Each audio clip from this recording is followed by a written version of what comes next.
ბევრი ჩემი ნაცნობი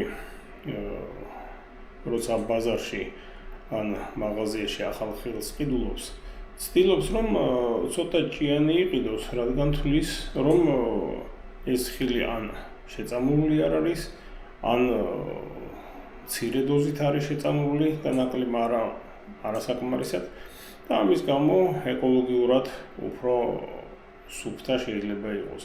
ის კი არა და გამყიდველებიც სპეციალურად ამბობენ რომ აი ხილი ჭიანია, იმიტომ რომ უწამლია და აი ამ უწამლობის გამო ის ეკოლოგიურად სუფთა და ის კი არა ზოგი ფასსაც უმატებს ჭიანს.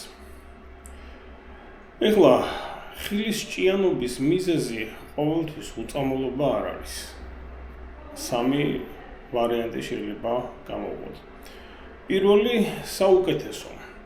ანუ ხილი ნამდვილად არ არის შეწამული, ან შეწამულია მცირე დოზით, ან შეწამლისას აქტიური ნივთიერება არათანაბრად იყო განაწილებული ხსნარში, რადგან ძალიან ბევრმა ხსნარის მომზადება უბრალოდ არ იცის და ამ კონკრეტულ ნაყოფებს ნაკლები დოზა მიესხურა.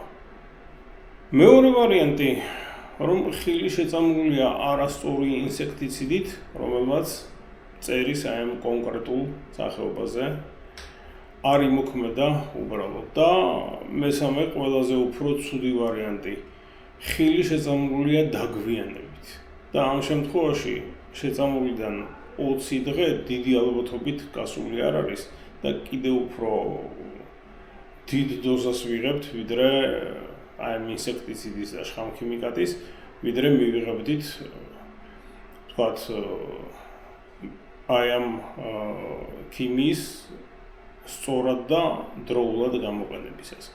ასე რომ თავად დაფიქრდით, ღირს თუ არა ძებნა ჭიანი ხილის ბაზარში.